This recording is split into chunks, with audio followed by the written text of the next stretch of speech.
Assalamualaikum warahmatullahi wabarakatuh. Perkenalkan, nama saya Elvina Said dengan NIM 2265011.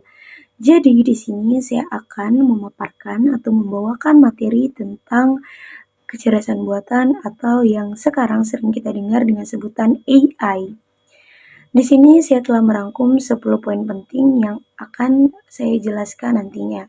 Langsung saja kita masuk pada poin pertama, yaitu tentang sejarah kecerdasan buatan.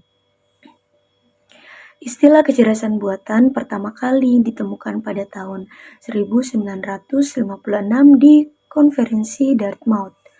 Sejak saat itu, kecerdasan buatan terus dikembangkan, sebab berbagai penelitian mengenai teori-teori dan prinsip-prinsipnya juga terus berkembang. Meskipun istilahnya kecerdasan buatan baru muncul pada tahun 1956, tetapi teori yang mengarah ke kecerdasan buatan sudah muncul sejak tahun 1941. Poin kedua, pengertian kecerdasan buatan atau AI. AI adalah kecerdasan buatan seperti kepanjangannya AI, yaitu Artificial Intelligence. AI merupakan teknologi yang dirancang untuk membuat sistem komputer mampu meniru kemampuan intelektual manusia. AI memungkinkan komputer untuk belajar dari pengalaman, mengidentifikasi pola, membuat keputusan, dan menyelesaikan tugas-tugas kompleks dengan cepat dan efisien.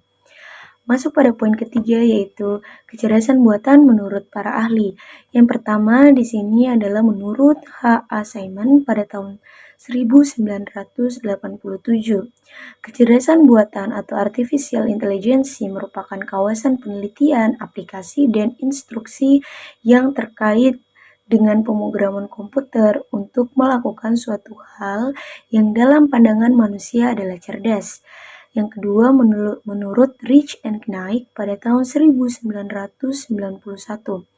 kecerdasan buatan atau AI merupakan sebuah studi tentang bagaimana membuat komputer melakukan hal-hal yang pada saat ini dapat dilakukan lebih baik oleh manusia.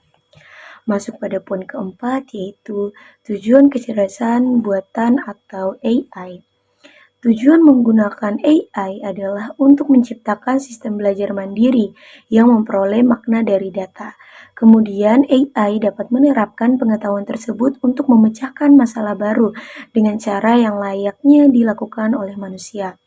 Misalnya, teknologi AI dapat merespon percakapan manusia secara bermakna, membuat gambar dan teks asli, dan membuat keputusan berdasarkan input data waktu nyata. Organisasi Anda dapat mengintegrasi kemampuan AI dalam aplikasi Anda untuk mengoptimalkan proses bisnis, meningkatkan pengalaman pelanggan, dan mempercepat inovasi.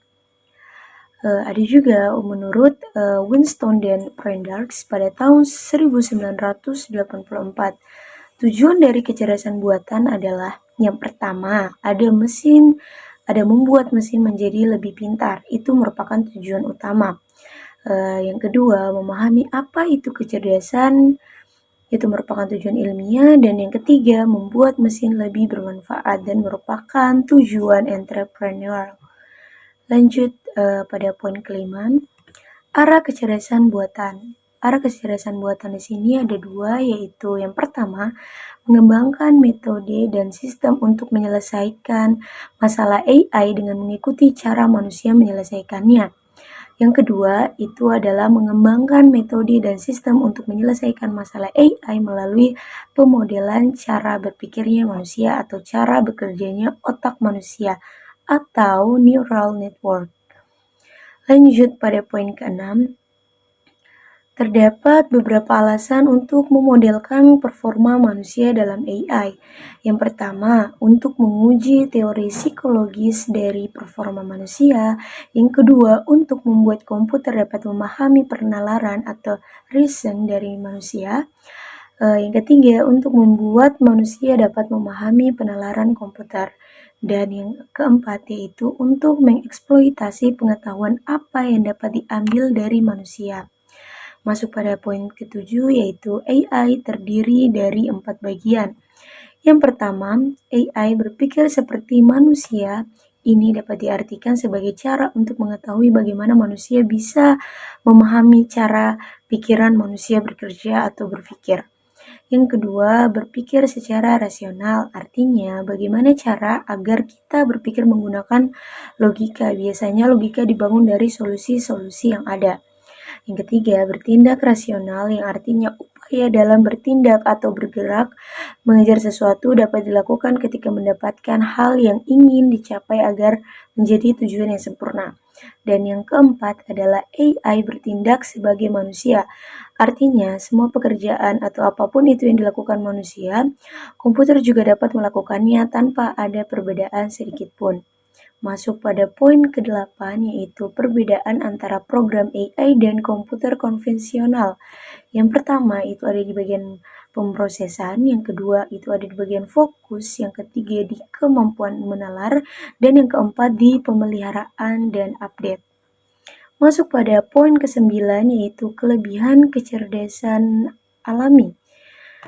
Kreatif adalah kemampuan yang dimiliki manusia untuk memperluas kawasan dan pengetahuan dan tidak bisa dilakukan oleh kecerdasan buatan. Kecerdasan alami juga dapat memberikan pengalaman secara langsung dan juga pemikiran manusia dapat digunakan secara luas dan tak terbatas. Masuk kepada poin ke-10, kelebihan kecerdasan buatan. Yang pertama ada lebih bersifat permanen, kedua lebih murah, ketiga bersifat konsisten dan teliti karena kecerdasan buatan adalah bagian dari teknologi komputer, sedangkan kecerdasan alami senantiasa berubah-ubah. Yang keempat yaitu dapat didokumentasi. Keputusan yang dibuat komputer dapat didokumentasi dengan mudah dengan cara melacak setiap aktivitas dari sistem tersebut. Kecerdasan alami sangat sulit untuk diproduksi. Yang kelima yaitu dapat mengerjakan beberapa tugas lebih cepat dan lebih baik dibandingkan manusia. Dan yang terakhir, materi ke-11 yaitu cabang ilmu dalam kecerdasan buatan atau AI. Di sini ada dua, yaitu sistem pakar dan juga pengelolaan bahan alami. Sistem pakar atau expert system, sistem yang dirancang untuk dapat menirukan keahlian pakar dalam menjawab pertanyaan dan memecahkan suatu masalah. Contohnya sistem pakar untuk mendiagnosa penyakit mata.